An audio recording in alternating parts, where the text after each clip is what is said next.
Hello everyone. आज हम पढ़ेंगे गुणोत्तर श्रेणी मतलब जियोमेट्रिक प्रोग्रेशन। इसे पढ़ने के लिए हमें सबसे पहले पता होना चाहिए कि गुणोत्तर श्रेणी किस श्रेणी को कहा जाता है, मतलब किस सीरीज़ को कहा जाता है। इसके लिए आपके सामने कुछ लिखा हुआ, मतलब एक सीरीज़ लिखी हुई है A1 A2 A3 that that dash. अब अगर हमें इसे पहचानना है कि ये गुणोत्तर श्रेणी है, तो इसे पहचानने के लिए हमें क्या करना होगा। सबसे पहले इसका जो सार्वनुपात होता है, सार्वनुपात क्या होते हैं इस सीरीज़ में, बराबर होते हैं। अब आप बोलोगे सार्वनुपात क्या होते हैं मैम, तो सार्वनुपात होते हैं A2 अपॉन में A1 is equal to A3 upon में A2। ऐसे ही यदि आप आगे जाओगे तो क्या होगा, A4 अपॉन में A3। तो ये जो अनुपात है इनका, ये क्या होते हैं, बराबर होते हैं, जिसे हम कहते हैं सार्वनुपात और जिसे हम डिनोट करते हैं R से।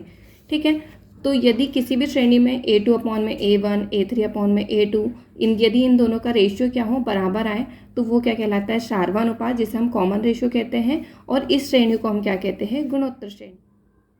चलिए देखते हैं एग्जाम्पल। यह आपके सामने लिखा हुआ है श्रेणी 2 1 1/2 1/4 1/8 का 12वां पद क्या होगा। अब इसमें तो लिखा नहीं है कि कौन सी श्रेणी है, गुणोत्तर श्रेणी है, समांतर श्रेणी है। तो सबसे पहले हमें इसे पहचानना होगा कि क्या इसका सार्वनुपात बराबर है।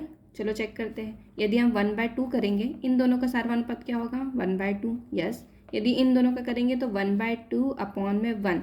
इसका मतलब क्या होगा, इसका सार्वनुपात भी क्या आएगा, 1/2।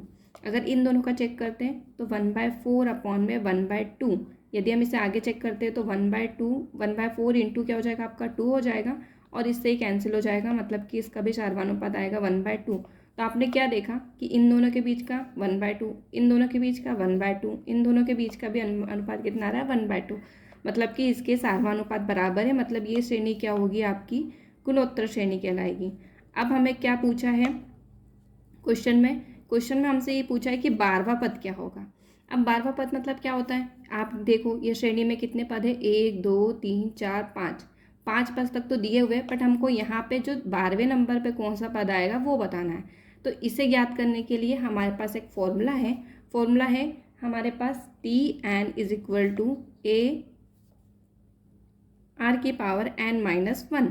ठीक है, अब इस फॉर्मूले को आपको याद करना है। यहाँ पे 12वां पद है तो यहाँ पे जो n है वो हमारा क्या हो जाएगा, 12वां। यदि यहाँ पे पूछा होता 8वां पद क्या होगा, तो हमारे पास n की वैल्यू क्या होती, 8 होती। ऐसे ही हम किसी भी पद की संख्या यहाँ पे निकाल सकते हैं इस फॉर्मूले के थ्रू। अभी हमसे क्वेश्चन में पूछा है कि 12वां पद क्या होगा। ठीक है, तो इसके बाद जो 12वीं टर्म आएगी वो क्या होगी, वो पूछिए। तो हम सबसे पहले इस फॉर्मूले में वैल्यू पुट करेंगे। अब हमें क्या देखना है कि जो a है, अब ये जो a है वो क्या होता है, इस श्रेणी का प्रथम पद क्या कहलाता है, a कहलाता है। ठीक है, तो ये जो है 2 है, 2 क्या हो जाएगा हमारा प्रथम पद, मतलब a की जो वैल्यू क्या हो जाएगी आपकी, इज इक्वल टू 2 हो जाएगी। क्लियर। अब r हमने पता है कि r क्या होता है, हमारा सार्वनुपात होता है। सार्वनुपात हम किसी से भी निकाल सकते हैं, सभी बराबर आते हैं। तो हमने क्या देखा कि अगर हम इन दोनों का अनुपात करेंगे 1/2, तो मतलब कि जो r की वैल्यू इस किसके बराबर आ जाएगी, 1/2 के बराबर। अब n हमें पता है, अब हम क्या करेंगे, बस इस फॉर्मूले में इस वैल्यू को पुट करेंगे और हमारे पास 12वां पद निकल जाएगा। तो चलिए इस फॉर्मूले में हम वैल्यू पुट करते हैं। अब देखिए Tn कितना है हमारे पास, 12 है, इज इक्वल टू a कितना है, 2 है, इनटू r की वैल्यू क्या दी हुई है आपके पास, 1/2 हमने जो निकाली है, और n कितना है, ये इसकी पावर है, और n है हमारे पास 12 - 1। अब यदि हम इसे सॉल्व करते हैं तो क्या हो जाएगा, 2 × 1 अपॉन में 2 दी पावर क्या हो जाएगी, 11 होगी। अब हम देखते हैं आगे इसको यदि सॉल्व करेंगे और, तो क्या हो जाएगा, 2 × 1 अपॉन में, क्योंकि यहाँ पे तो 1 की पावर 11 लिखोगे तो 1 ही होगा। अब यहाँ पे 2 दी पावर 11 हो जाएगी। क्लियर। अब यदि हम इससे कट करेंगे तो हमारे पास 1 2 कैंसिल हो जाएगा, तो हमारे पास लास्ट में क्या बचेगा, 2 दी पावर 10 बचेगी। ठीक है, और 2 दी पावर 10 का को यदि आप सॉल्व करोगे तो इसकी वैल्यू आती है 1024। मतलब कि जो आपका 12वां पद होगा वो क्या होगा, 1/1024।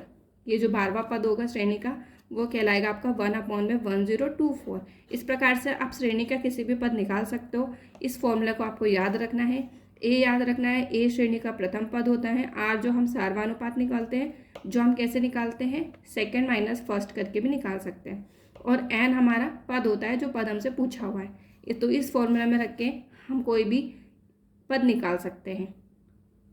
Thank you.